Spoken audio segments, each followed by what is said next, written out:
देश में त्योहारों का मौसम की शुरुआत हो चुकी है और आज दिल्ली बीजेपी ने आत्मनिर्भर भारत के तहत प्रजापति समाज को बिजली के चाक वितरण किए हैं। और ये मानना है कि जिस तरीके से चाइना ने अपनी एक देश और दुनिया में अपने सामानों से पकड़ बनाई थी, कहीं ना कहीं प्रजापति समाज चाइना को अपने हाथों से बने सामानों से टक्कर देगा। और उस पर ज़्यादा बात करने के लिए हमारे साथ है हरिकिशन जी, जो कि एक शिल्प गुरु है और राष्ट्रपति जी से भी अवार्ड उन्हें मिल चुका है।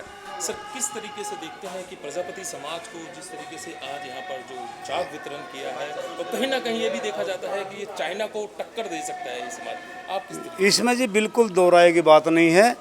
ये जो प्रजापति समाज है ये इतना मेहनती है, इतनी सारी चीज़ें बनाते हैं त्योहारों के लिए।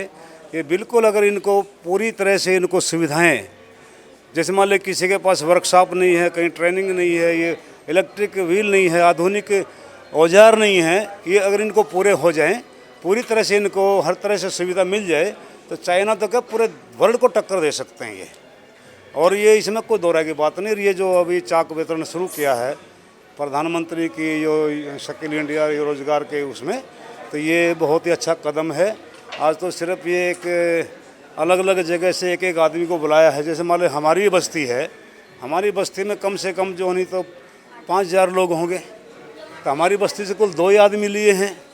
अभी जैसे उनको पता लगेगा तो वो भी चाहेंगे भाई हमें भी मिलना चाहिए।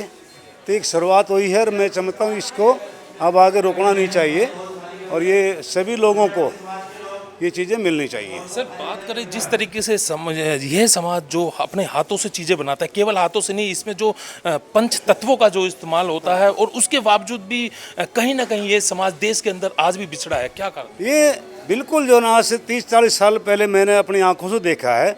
जब हमें गाँव में रोज़गार नहीं मिला तो हमने शहरों की तरफ पलायन किया। मैं 76 में अपना गाँव छोड़कर हरियाणा से मैं दिल्ली में आ गया था। ये कारण यही था कि हमें गाँव के अंदर हमारी जो वस्तुएँ बनाई हुई थी वो बिक नहीं रही थी जितनी हमारी कैपेसिटी थी, तो हमने शहरों का सहारा लिया। और ये जो है ना, इसमें कोई दो राय की बात नहीं। जैसे अपनी जो शरीर जो है इसमें 5 तत्वों से निर्माण हुआ है। मिट्टी के बर्तन का भी 5 तत्वों से ही निर्माण है। आप हिसाब लगा दे लो, ये जो ना वायु है, जल है, आकाश है, अग्नि, ये सारे 5 तत्वों से ही इसका निर्माण हुआ है।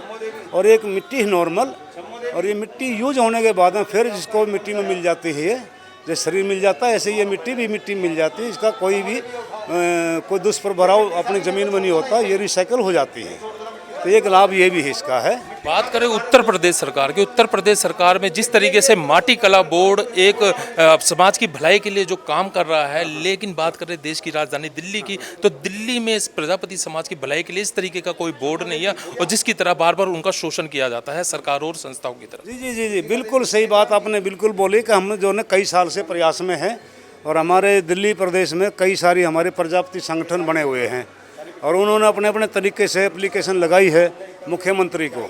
ये मुख्यमंत्री का राइट होता है कि वो अपने प्रदेश में एक माटी कला बोर्ड का गठन करें और इस माटी कला को बढ़ावा दिया जाए, और उनके जो कलाकार काम करने वाले उनको भी रोजी रोटी अच्छी तरह से मिले और कला को बढ़ावा दिया जाए। ये हमारी भी डिमांड है कि हमारी दिल्ली में भी एक माटी कला बोर्ड का गठन हो, और इनका पूरी तरह से, आपको पता है बोर्ड की बहुत बड़ी जिम्मेवारी हो जाती है, हर प्रकार से उनको ट्रेनिंग दिवाने का काम है, उनको रॉ मटेरियल है, उनको वर्कशेड का है, मशीनों का है, प्रशिक्षण वगैरह दिवाने का, फिर मार्केटिंग तक।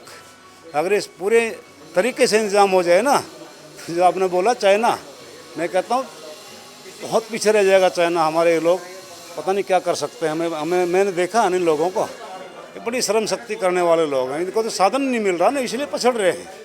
और आजकल एक समस्या और भी आ गई इन लोगों के सामने, जैसे कि भाई शहरों में, जैसे दिल्ली हमारा एक ऐसी राजधानी है कि इन दिनों में आकर के दिवाली का त्यौहार भी आ जाता है। उधर किसान जो अपनी खेती बाड़ी करने के लिए अपनी पराली जलाने लग जाते हैं हरियाणा, पंजाब वगैरह में, और इधर जो है ना ये जो हम जो भट्ठी लगाते हैं लकड़ी और उपले से, तो ये एक समस्या आ गई है हमारे सामने भी। तो मैं सरकार को ये कहना चाहता हूँ, मोदी जी को, प्रधानमंत्री जी को और राजेश गुप्ता जी को, कि इनके लिए जो ये पॉल्यूशन वाला जो मामला जो है ना, क्योंकि दिए पकाएंगे तो लकड़ी उपले जलेंगे, धुआं तो इसमें होएगा। हम ये मानते हैं वो धुआं जहरीला नहीं है, वो कोई ऑयल का और इस तरह के खतरनाक धुआंधार गैसों का नहीं है। वो ईंधन जो सदियों से आदमी जलाता हुआ है, रोटी पकाई है, उसके साथ में सर्दियों में उसके अलाव के साथ तापा है, वही ईंधन है। पॉइजन तो है नहीं, लेकिन धुआं देख करके हमें भी एमसीडी वाले बहुत परेशान कर रहे हैं। हमें परेशान कर रहे हैं। हम प्रधानमंत्री मोदी जी से प्रार्थना करना चाहते हैं कि इस काम को बहुत जल्दी समझें। टक्कर जब दी जाएगी तो पहले हमारे को पकाने का भी मौका मिलना चाहिए ना, कि बगैर पके हुए तो दिए बिकेंगे नहीं। तो ये मेरी बार बार प्रार्थना है प्रधानमंत्री जी से और अपने आदेश गुप्ता जी से भी कि इस काम को बहुत जल्दी इसको इनके लिए नॉन पॉल्यूशन